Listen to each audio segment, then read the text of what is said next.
Straight ahead on Falcon Weekly, deadly severe weather is ripping across the southeast. We'll break down the forecast to show you when the storm front could hit Montevallo. Breaching protocol, the CDC says a Texas nurse contracted Ebola after not following proper isolation procedures. Hear how nurses around the country are responding. And a privacy breach. Thousands of Snapchat photos have been stolen and could be leaked online.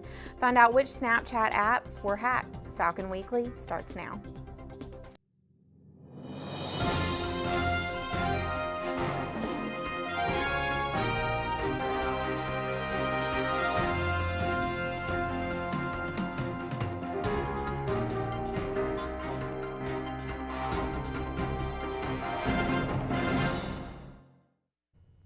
Hello and welcome to Falcon Weekly. I'm Kayla Gio. And I'm Carmela Williams. Thanks so much for joining us.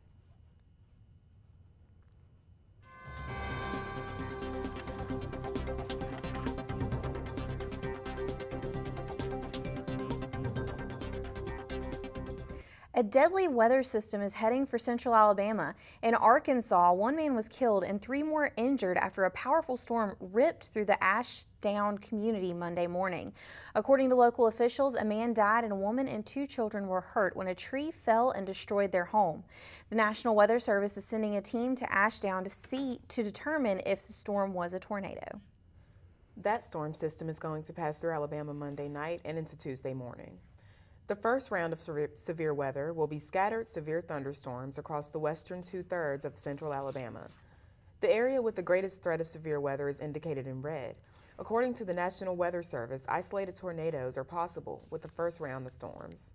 The second wave of severe weather will move through the state overnight.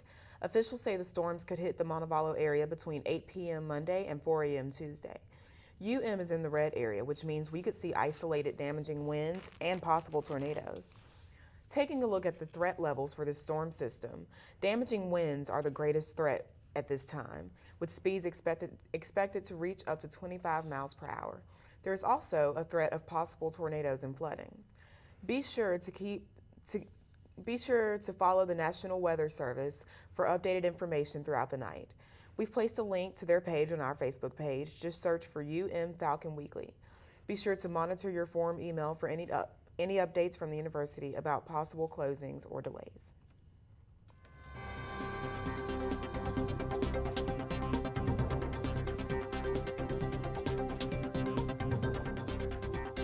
In national news, the continuing Ebola crisis has caused a panic across the U.S. after a new case has been reported in Texas. Health officials are looking into what procedures were or were not followed after a nurse in Texas contracted Ebola after caring for an infected patient. Reporter Andy Rose has the details.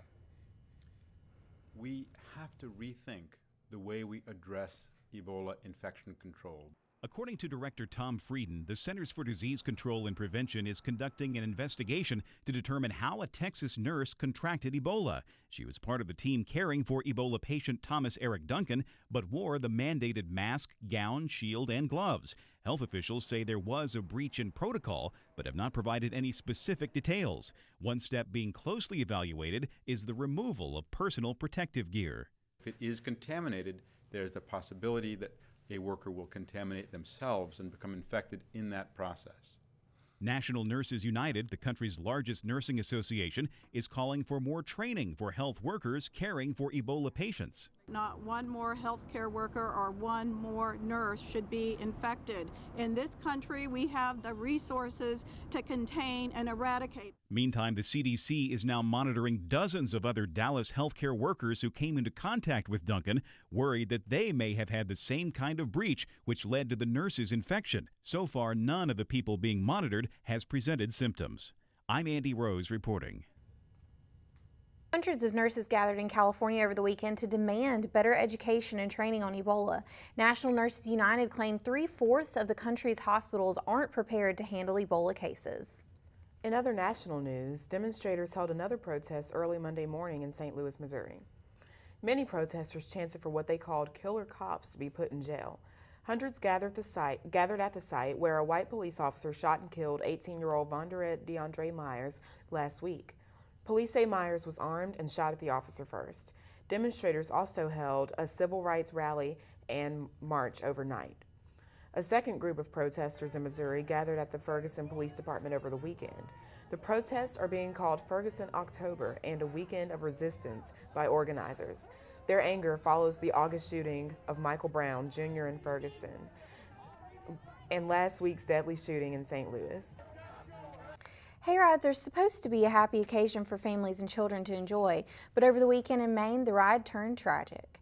Investigators are trying to get a better idea of how a hayride in Maine ended with a crash that left one person dead and hospitalized almost 24 people. Employees knew something was wrong when they heard people screaming. Out of the 23 passengers on board, 22 were taken to the hospital and at least 2 were in critical condition. Officials say a Jeep was pulling the hayride trailer when it quickly went down a hill, hit a tree, and ejected the passengers into the woods. A vigil was held over the weekend for the victims of hazing at Sayreville High School in New Jersey. Police arrested 6 New Jersey high school football players accused of hazing and sexual assault. Prosecutors say the teens range in age from 15 to 17. They are charged with various counts of aggravated sexual assault, criminal restraint, and hazing. Investigators say the boys turned off the lights in the locker room and sexually abused younger classmates. The allegations prompted the Sayreville superintendent to cancel the team's season. A heckler interrupted a speech by Hillary Clinton Sunday. Clinton was in San Diego to address the American Academy of Pediatrics. Just minutes into her speech, someone in the crowd of 3,000 began to heckle her. The man was yelling into a bullhorn and walking up the main aisle, but security quickly grabbed him and escorted him out of the room. The former First Lady and Secretary of State was briefly startled as an alarm sounded, but she then made a joke and continued on. Drivers across the country have a reason to celebrate. Average gas prices are down for the 16th week in a row. The Lundberg survey found prices now are about 12 cents less than they were 3 weeks ago. Analysts think prices will drop another 10 cents due to the decrease in crude oil and ethanol prices. The national average now sits at $3.26 a gallon. Here in central Alabama, many stations have gas for under $3.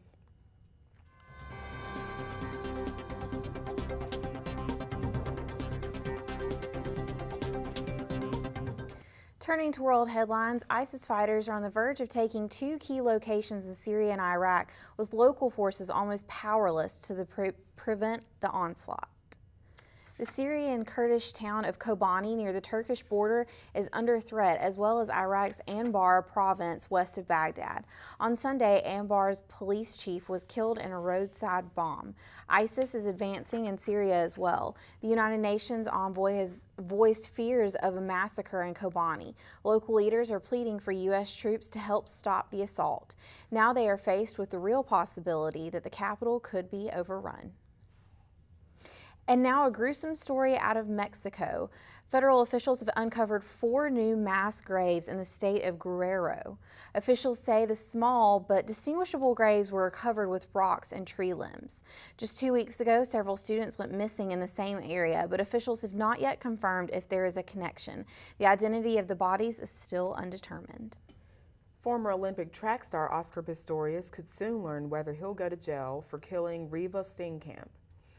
The sentencing phase of his trial began Monday in South Africa. A judge found Pistorius not guilty of murder, but did find him guilty of a less serious charge of culpable homicide. There is no minimum or maximum sentence for the charge in South Africa. The judge also found Pistorius guilty of a weapons-related charge for an accidental shooting at a restaurant.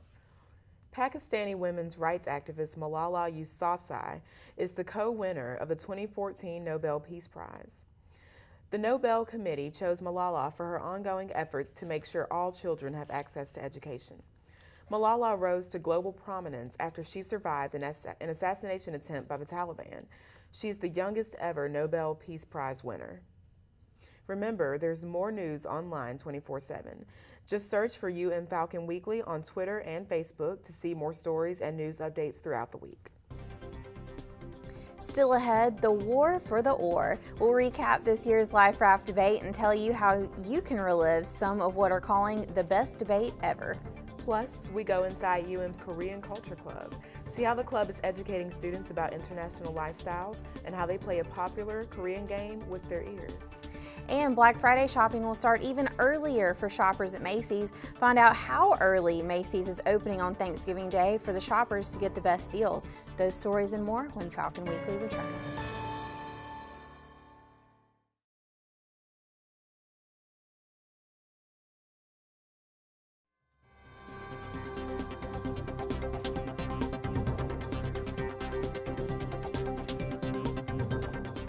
Campus headlines: the University of Montevallo capped off this year's Founders Day festivities with the 17th annual Life Raft debate. This year, Dr. Robert Barone won the coveted oar after convincing the audience of more than 800 people that history deserves the last spot on the hypothetical raft. Dr. Barone beat out former winner Dr. Scott Varagona and also UN President Dr. Jon Stewart. Other panelists argued for literature, law, and kinesiology. You can rewatch the entire debate on UM's YouTube channel. Search for Montevallo for You. Montevallo is home to many different clubs and organizations across campus. UM's Korean Culture Club not only celebrates international lifestyles, but has taken on a new role this year. Falcon Weekly's Ryan Moriarty shows us how the club is offering Korean language lessons to students. The KCC, or Korean Culture Club, is an on-campus group that started back in 2012. Their goal is to give a broader look into Korea's culture, from politics to K-pop.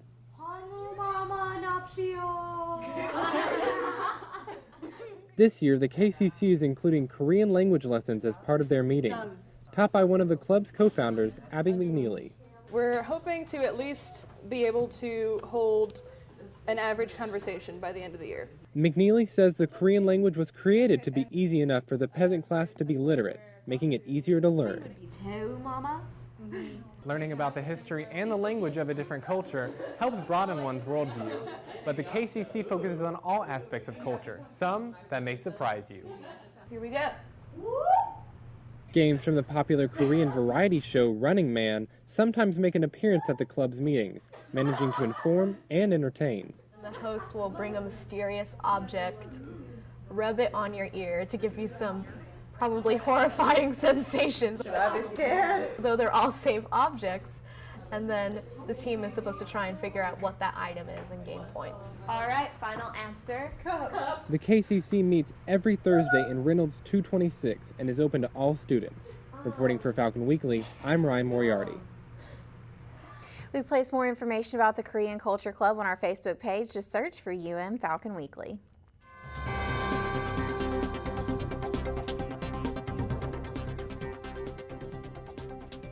Now it's time for a look at consumer headlines. Falcon Weekly's Elise Hardigan joins us with the latest. Hi, Elise. Hey, guys. So, snap a pic, share, and it's gone. That's how the photo sharing app Snapchat built its business. The promised privacy drew many users to the app, especially teens. About 50% of the Snapchat users are between 13 and 17 years old. Many shared naked pictures thinking that the images would disappear, but other apps have found a way to store and save Snapchat pictures. Now hackers claim to have stolen over 100,000 private pictures and videos. Hackers say they may publish those images, which is likely to include child pornography. Snapchat says its official apps weren't hacked, but that the third-party apps used to access Snapchat were breached. In other hacking news, Kmart revealed Friday that its payment systems have been compromised by malware since early September. A company spokesperson says some customers who used credit and debit cards while shopping inside stores were impacted, but wouldn't say how many customers. People shopping online were not targeted. The company says that hackers did not get access to people's PIN numbers. Now Dairy Queen is saying hackers got a hold of customer credit card information as well. Sources say the back-off malware affected 395 Dairy Queen locations between August and October. Customer names, credit and debit card numbers, and expiration dates were compromised. Dairy Queen says fewer than 600,000 cards were affected. You can literally be paid to be a dad. A new study found men with children earned 40% more than men without kids in 2010. Dads had a median salary of $49,000 compared to about $29,000 for men without kids. So why the difference? Part of the reason is Fathers tend to be older and more established in their jobs, which earn higher wages. Women are generally better at putting money away for retirement, but they still have less in their 401k than men. That's according to research done by Vanguard. Women are 10% more likely to enroll in their workplace savings plan than men, but the women surveyed had an average savings balance of $78,000, far below the male average of $121,000. Critics blame it on the wage gap. Overall, men in the survey earned an average of 40% more than women. Also, women on average work 12 years less than men over the course of their careers because they're more likely to take time off for work and family. Macy's workers found out they'll be ending their Thanksgiving celebrations a little earlier this year.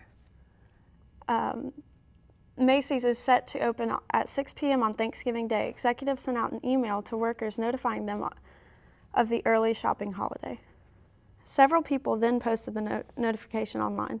The retailer is hoping to get a jump on Black Friday shopping that in recent years has started Thanksgiving evening. Macy's is the first major retailer to officially announce its Thanksgiving Day hours. I don't know if I'll be going shopping at 6 o'clock on Thanksgiving Day. I'll probably be asleep after dinner. Either asleep or still eating. Yeah, I'm not really sure which. We'll be right back for a look at this week's sports.